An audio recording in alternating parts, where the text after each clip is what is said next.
Assalamualaikum warahmatullahi wabarakatuh. Alhamdulillah. Wassalatu wassalamu ala Rasulillah wa ala alihi wa sahbihi wa man walah. Asyhadu an la ilaha illallah wahdahu la syarika lah wa asyhadu anna Muhammadan abduhu wa rasuluh. Amma ba'd. Nas'alullah ta'ala bi asma'ihil husna wa bi sifatihil ulya. Allahumma inna nas'aluka ilman nafi'an wa rizqan tayyiban wa amalan mutaqabbala.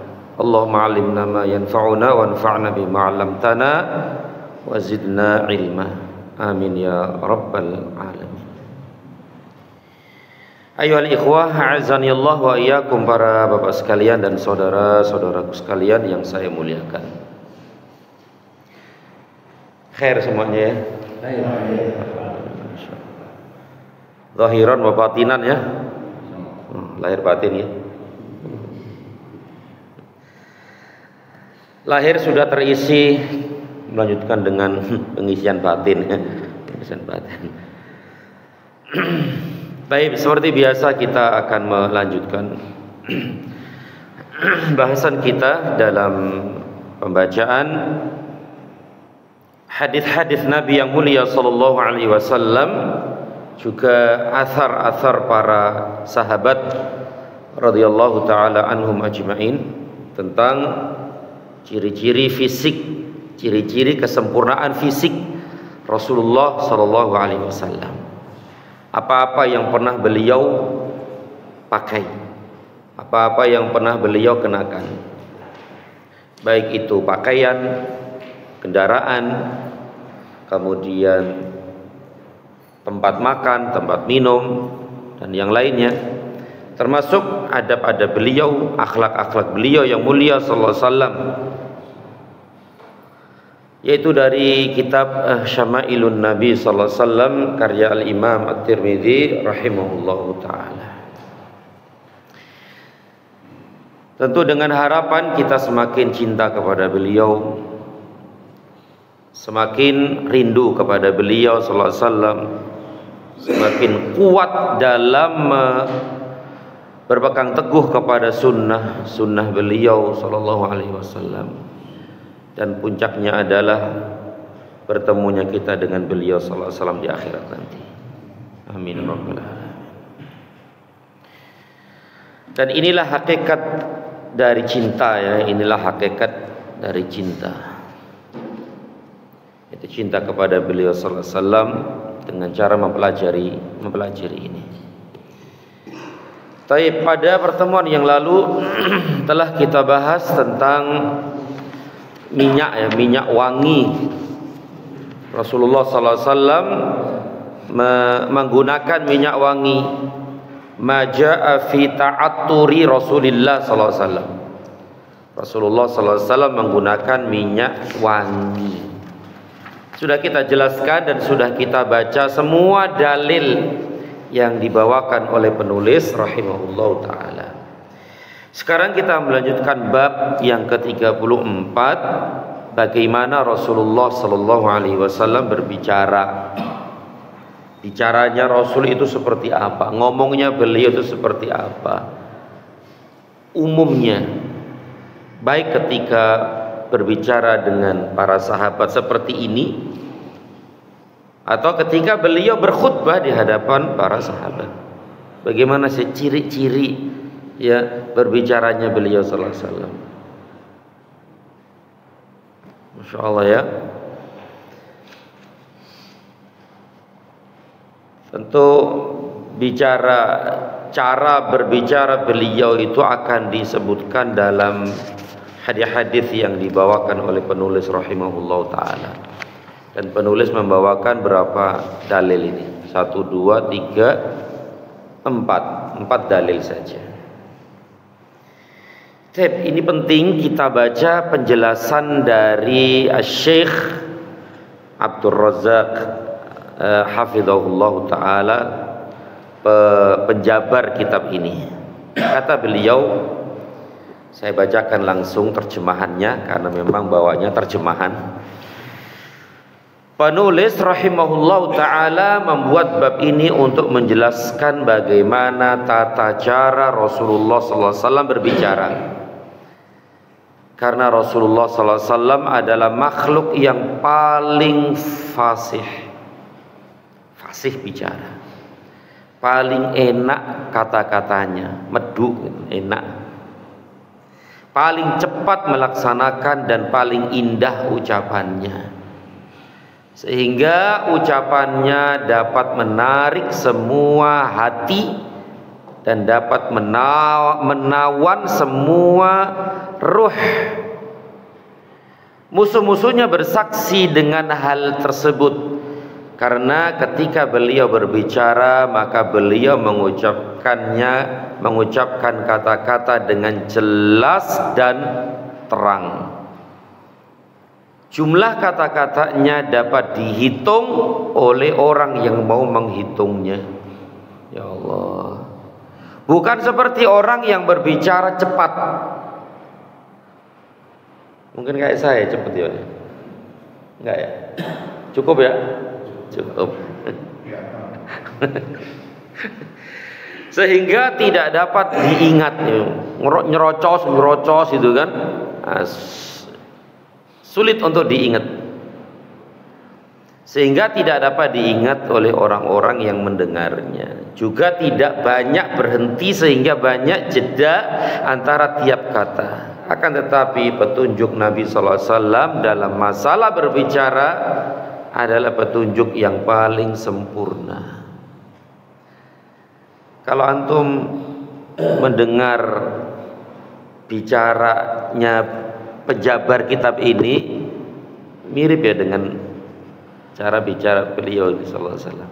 Pernah dengar kan bicaranya? Iya, tapi bahasa Arab. Iya, tapi kan tak pelan gitu, pelan gitu. Dan kalau kita meringkas tuh tulisan itu bisa, nulis itu bisa. Ada ya kan cepot gitu kan, wah ini dari ujung susah gitu loh. Tapi beliau itu Masya Allah ya, bicaranya itu pelan, singkat, padat, tidak terlalu cepat dan tidak terlalu lambat. Wallahu alam, barangkali beliau menjalankan apa yang dilaksanakan oleh Rasulullah Sallallahu Alaihi Wasallam. Baik, kita lanjutkan. Sebagaimana hadis Aisyah, dan hadis Aisyah ini akan dibawakan oleh penulis di bab-bab di hadis-hadis yang akan datang. Yaitu dari Aisyah radhiyallahu taala anha qalat, dia berkata, yang artinya Rasulullah sallallahu alaihi wasallam tidak pernah berbicara cepat.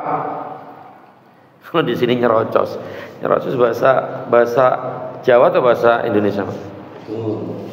Jawa yang diangkat Indonesia. Ah iya. Di Indonesia kan gitu Pak. Nyerocos.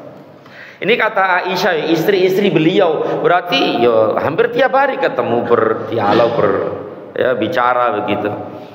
Jadi Rasulullah SAW tidak pernah berbicara cepat seperti cara kalian kalau bicara cepat. Akan tetapi beliau SAW berbicara dengan ucapan jelas dan terang. Orang yang duduk di hadapannya dapat menghafalnya. Insyaallah ya. Dan beliau biasa mengulangi ucapannya sebanyak 3 kali. Tentu ini kalau dibutuhkan ya, kalau nggak dibutuhkan ya nggak usah. Ini kalau dibutuhkan.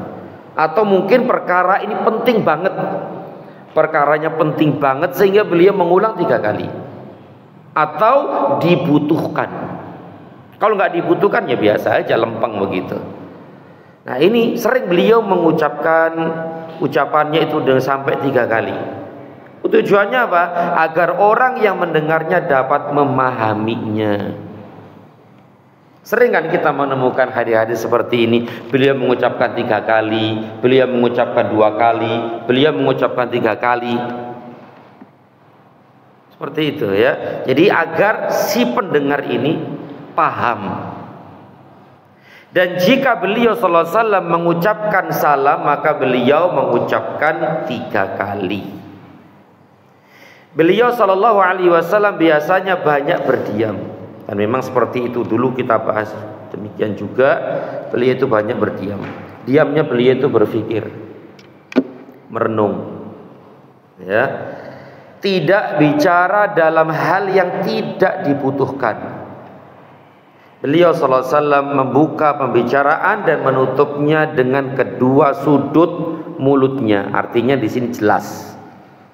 Pembukaannya jelas, penutupnya juga jelas. Beliau berbicara dengan ucapan ringkas dan padat, dan itulah yang disebut dengan jawami'ul kalim. Di antara keistimewaan yang Allah berikan kepada beliau sallallahu alaihi wasallam yang tidak diberikan kepada nabi-nabi sebelum beliau adalah jawami'ul kalim. Kata-katanya ringkes, padat, tapi memiliki hukum banyak, faedah banyak banget, makna yang dalam sekali. Makanya kalau kita nih baca hadis-hadis beliau, singkat, mudah dihafal, begitu, singkat. Kecuali kalau kecuali kalau kisah-kisah gitu kan panjang Pak ya. Kalau berita umat-umat terdahulu, berita hari kiamat dan seterusnya itu panjang, memang itu kisah. Tapi secara umum pendek, padat, sehingga mudah untuk dihafal. Saking mudah dihafalnya itu kita nggak ngapalin. Mana Pak, ngapalin nggak Pak? Berapa hadis nih Pak? Masya Allah. Saking pendeknya itu ya, saking ringkasnya itu kita kadang-kadang jarang menghafalnya. Masya Allah ya. Ini namanya jawami'il kalim. Jawami'il kalim. Jawami itu dikumpulkan, itu kalim ucapan perkataan. Berarti perkataan ngumpul, berarti pendek gitu, ringkas gitu. Dan ini keistimewaan yang Allah berikan kepada beliau yang tidak diberikan kepada nabi-nabi sebelumnya. Jawami'il kalim. Kemudian kata beliau hafizahullah, beliau menjelaskan dengan terang, tidak berlebih-lebihan dan juga tidak kurang. Beliau sallallahu alaihi wasallam tidak pernah berbicara tentang hal-hal yang tidak penting baginya. Dan juga hanya berbicara dengan ucapan-ucapan yang dapat diharapkan mendatangkan pahala. Beliau ini mengutip kitab Zadul Ma'ad karya Al-Imam Ibnul Qayyim rahimahullahu ta'ala rahmatan wasi'ah. Baik. Inilah secara umum ya cara berbicaranya kekasih kita, Nabi dan Rasul kita Muhammad sallallahu alaihi wasallam. Kalau mau mencontoh beliau monggo, kalau enggak juga enggak apa-apa. Ya, kalau enggak juga tidak apa-apa. Karena ini kan ya memang beliau itu seperti itu gitu. Senangnya bicaranya seperti itu. Kalau mau mencontoh ya bagus, kalau enggak juga tidak apa-apa. Tapi tentu yang afdal adalah mencontohnya, menirunya. Apal ya ciri-cirinya tadi? 1, 2, 3, 4, 5. Apal ya? Insya Allah apa? Kan ada di buku kan? Ada di buku. Kalau lupa ya dibuka lagi. Kita baca dalil-dalil yang dibawakan oleh penulis rahimahullahu ta'ala, yaitu hadis nomor 223. Udah banyak nih, 223 hadis yang sudah kita baca, yang sudah kita jelaskan. Banyak loh Pak, 223 itu Pak ya, asli banyak, sampai di luar kepala ya. Tayyib. Qala al-muallif rahimahullah, haddatsana Humaid bin Mas'adah al-Basri qala haddatsana Humaid binul Aswad an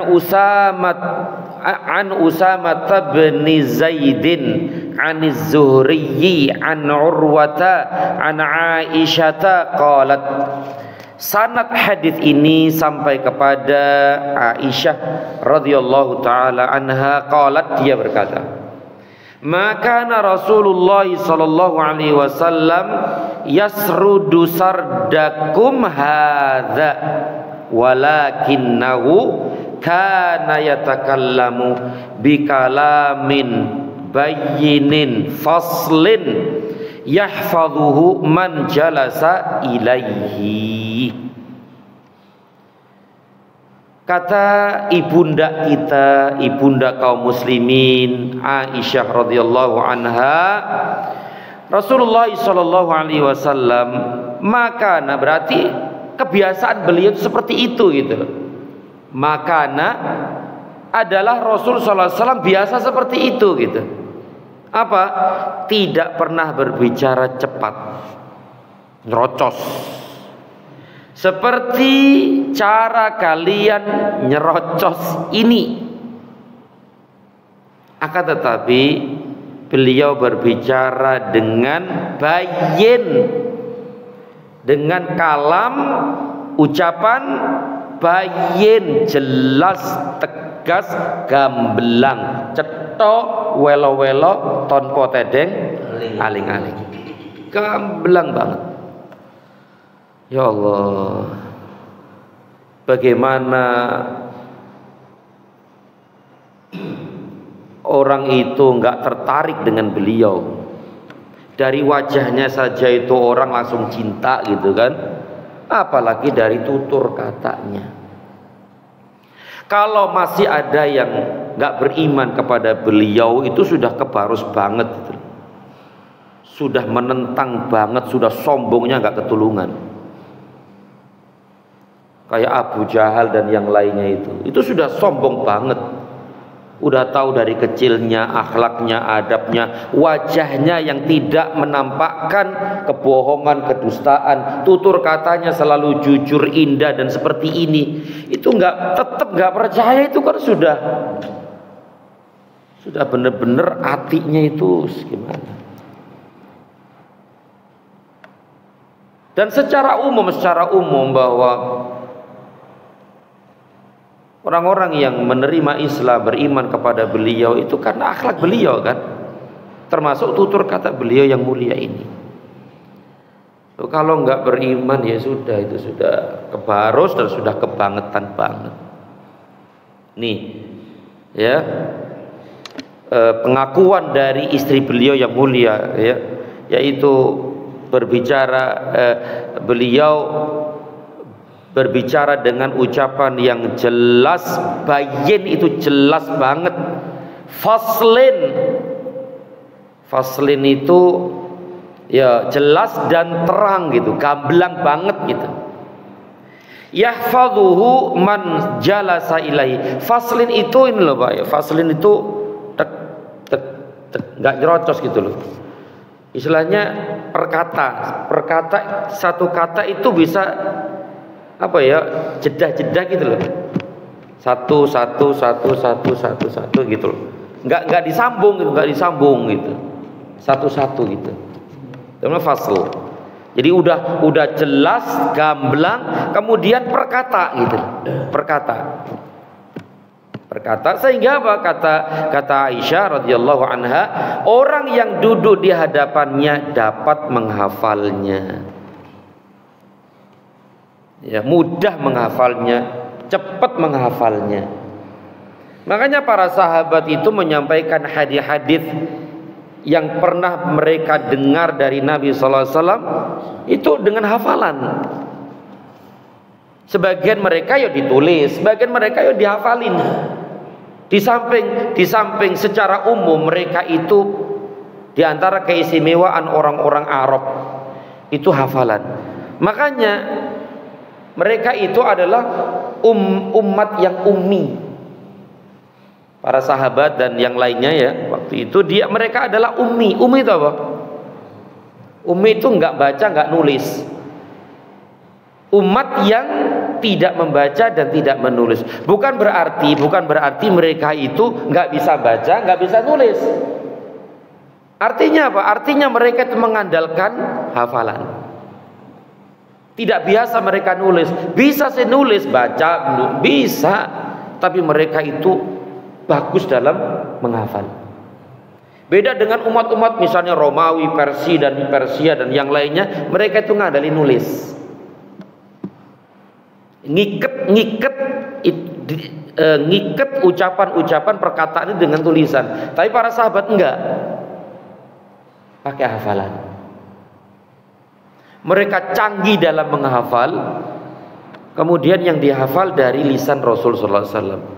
Sudah terang, jelas, satu-satu, ya sudah, semakin mudah untuk dihafal. Dan kalau sudah dihafal, sulit untuk sulit apa nih? Sulit hilangnya ya. Sudah mudah ngapalin, sulit hilangnya. Kalau kita gimana? Masya Allah, bolak-balik berulang kali baru hafal. Keluar ya itu bukan antum, insya Allah bukanlah. Ya Allah, inilah ya perkataan berbicaranya beliau ini sallallahu alaihi wasallam. Tapi insya Allah paham dari maksud perkataan Aisyah ini radhiyallahu taala anha. Kemudian kita lanjutkan hadis nomor 224.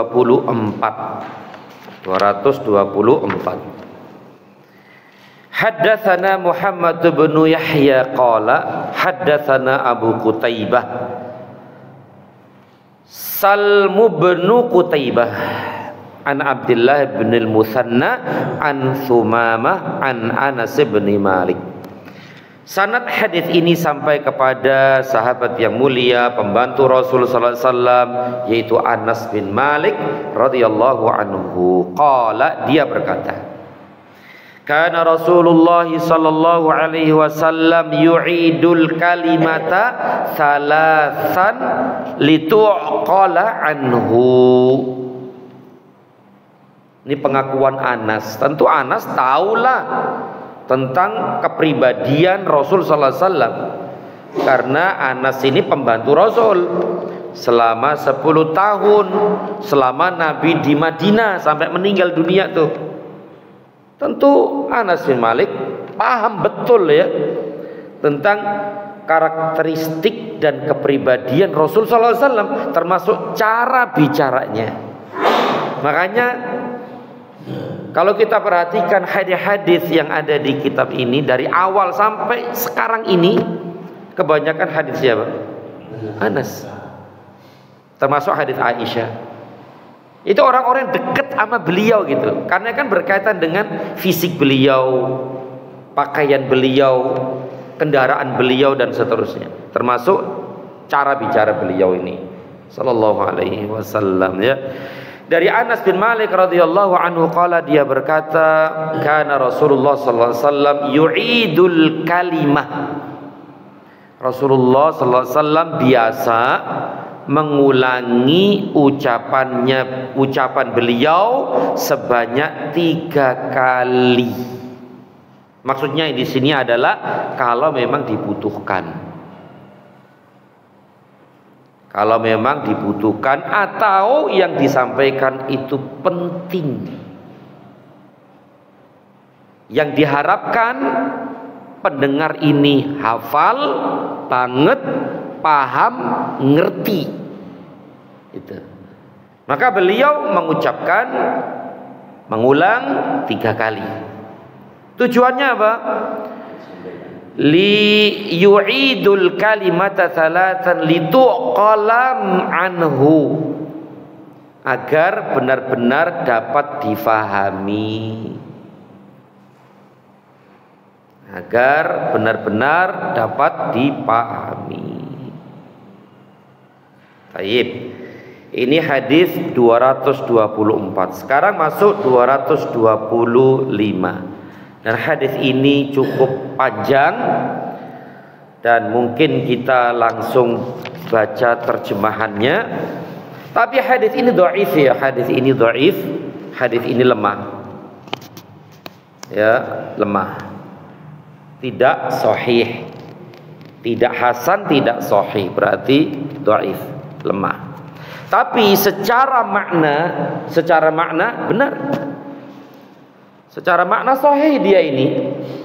Tapi dari sisi sanad itu lemah, dan sebagian dari hadis itu sebagian matannya itu lemah.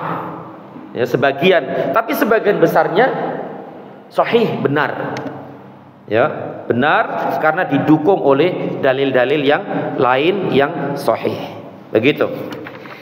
Baik, kita baca.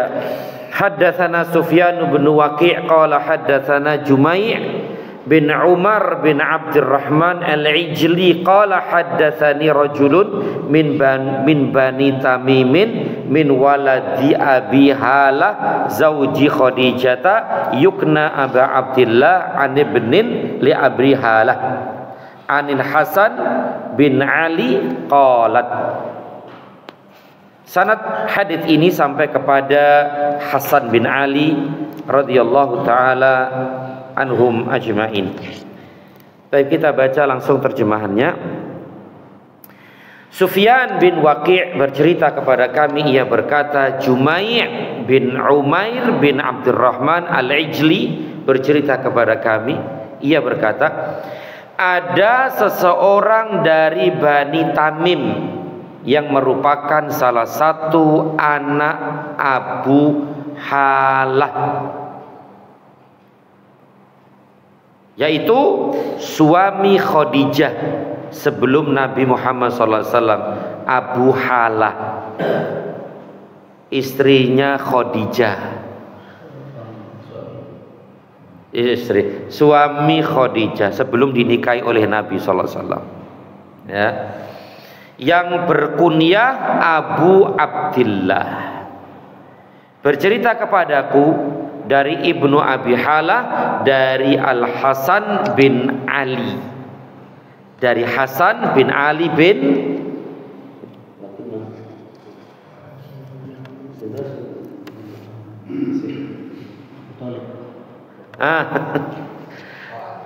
dari Al Hasan bin Ali bin Abi Thalib, kan? Abi Thalib. Ia berkata, aku pernah bertanya kepada pamanku, paman dari jalan ibu, namanya Kholah. Kholah itu khol itu paman dari ibu. Kalau paman dari bapak apa namanya? Amun. Ya ammi itu kan paman dari ibu bapak. Kalau paman dari ibu namanya kholi, berarti pamanku, paman dari ibu. Nah, di sini Al Hasan bin Ali bercerita, aku pernah bertanya kepada pamanku, paman dari ibu, yaitu Hindun bin Abi Halah. Namanya Hindun bin Abi Halah. Dan ia adalah ahli dalam menceritakan ciri-ciri sesuatu. Aku bertanya, terangkanlah kepadaku cara bicaranya Rasulullah Sallallahu Alaihi Wasallam.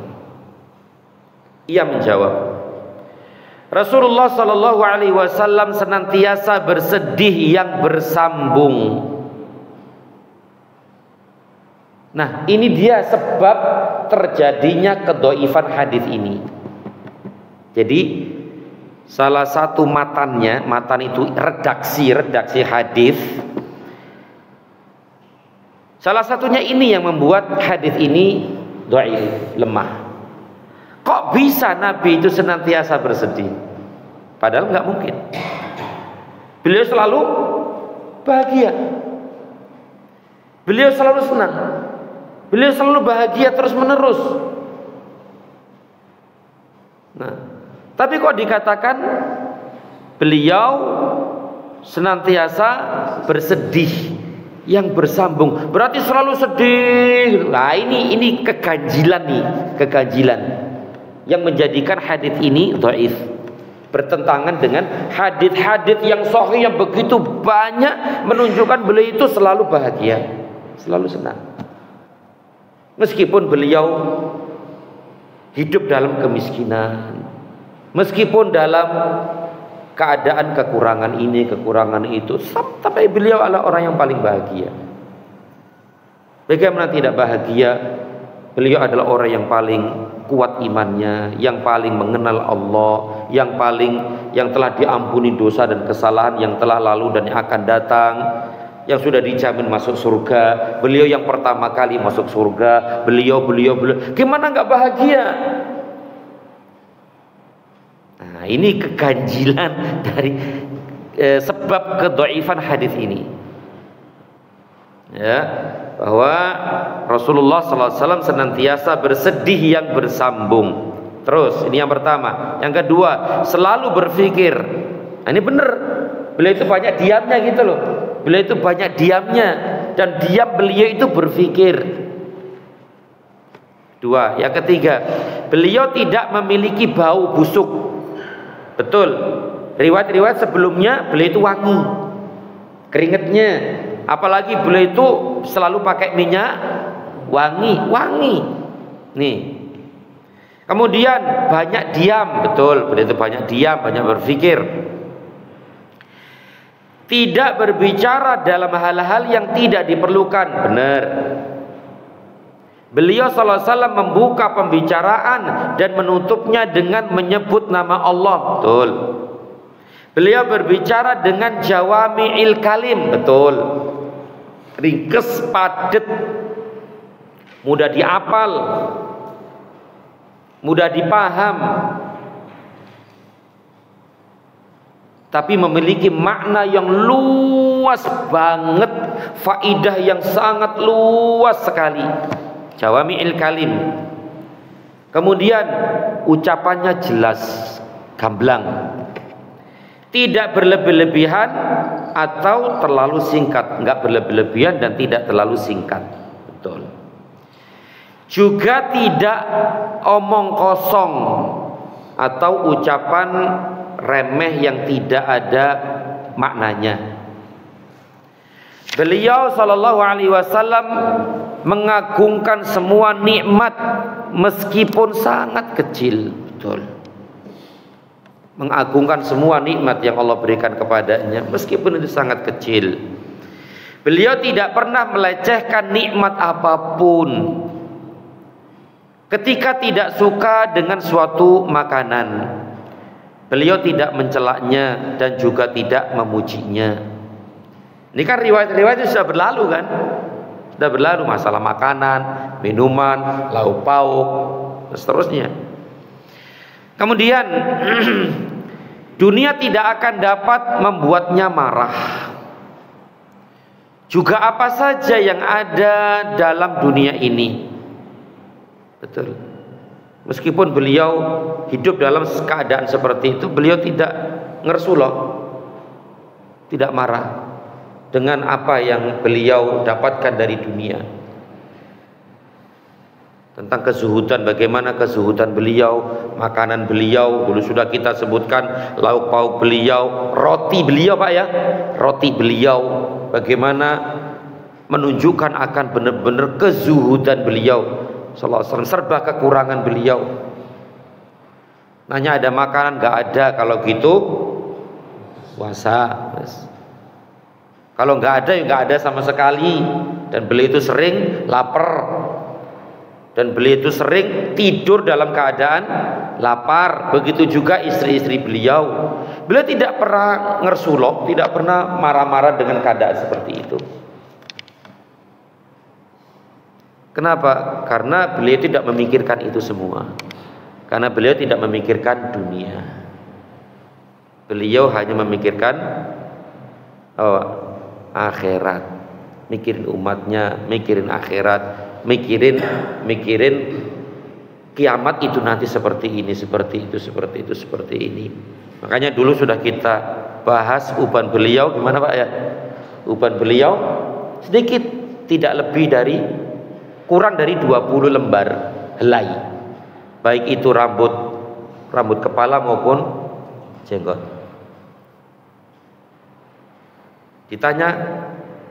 Ditanya kenapa engkau Rasulullah beruban? Karena mikirin apa? Mikirin kiamat kan gitu. Mikirin ayat-ayat, mikirin surat-surat yang isinya tentang huru hara hari kiamat. Enggak mikirin dunia, sehingga ubannya sedikit. Enggak sedih dengan keadaan seperti itu. Ya Masya Allah. Beliau tidak mencelaknya dan juga tidak memujinya. Dunia tidak akan dapat membuatnya marah. Juga apa saja yang ada dalam dunia ini.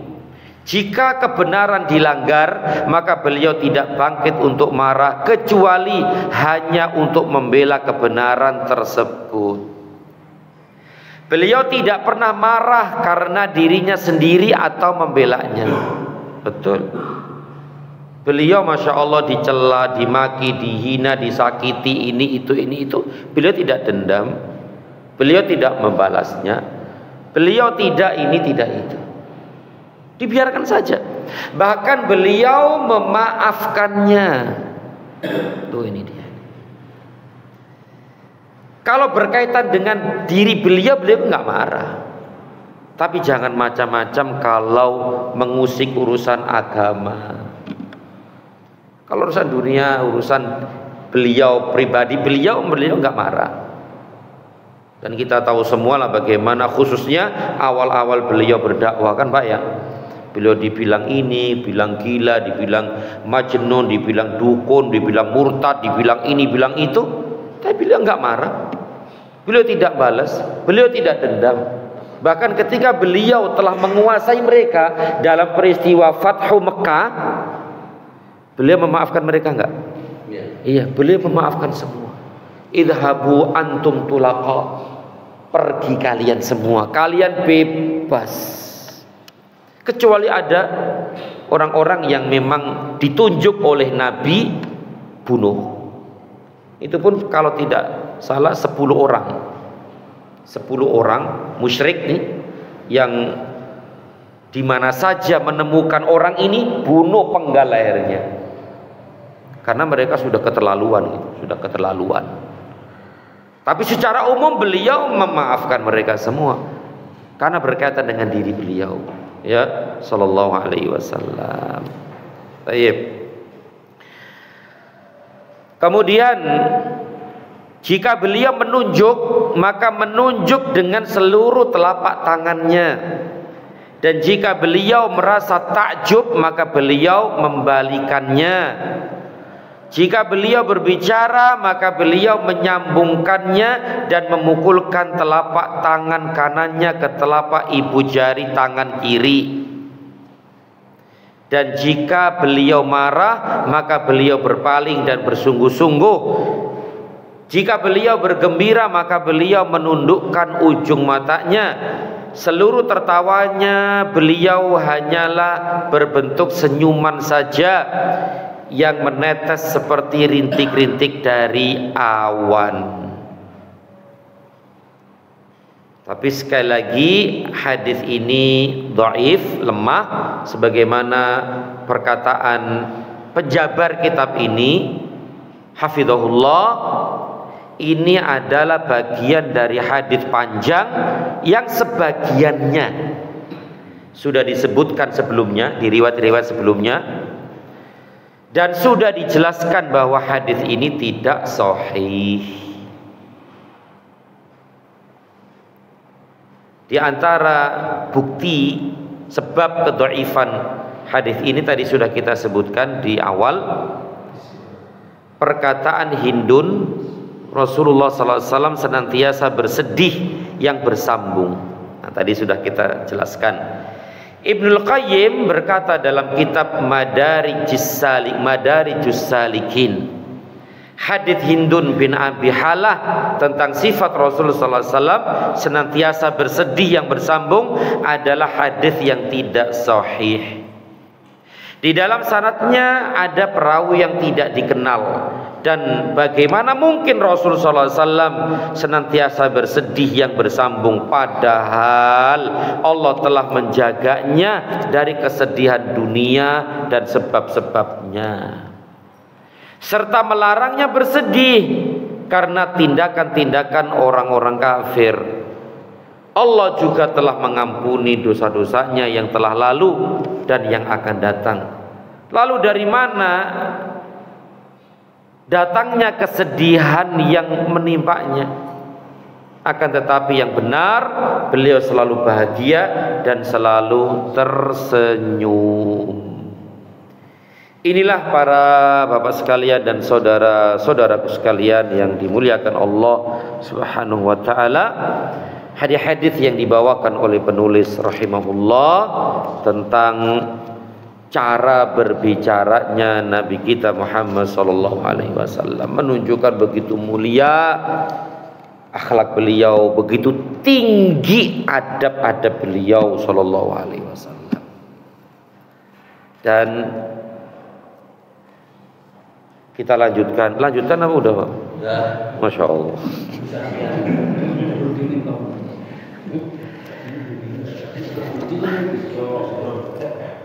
Udah syuruk belum? Udah ya? Ya.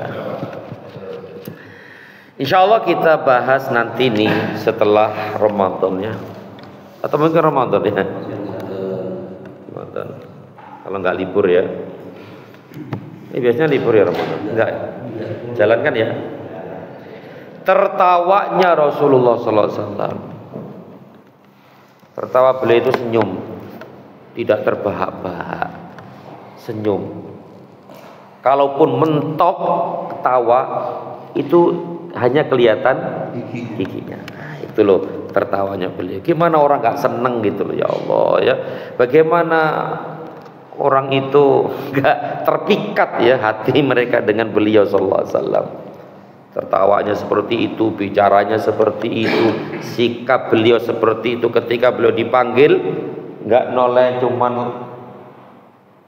lehernya saja, tapi beliau membalikkan semua badannya, kemudian bicara, memperhatikan yang diajak bicara itu. Masya Allah ya, sebagaimana riwayat-riwayat yang sudah kita jelaskan. Wallahu a'lam bishawab. Demikian, semoga bermanfaat dan lebih kurang mohon maaf, dan semoga Allah Subhanahu wa taala menyampaikan umur usia kita kepada Ramadan tahun ini, dan semoga Allah Subhanahu wa taala memberikan keteguhan, ketetapan, semangat dan kesabaran untuk lebih giat dan semangat untuk beramal saleh di bulan yang penuh dengan keberkahan itu.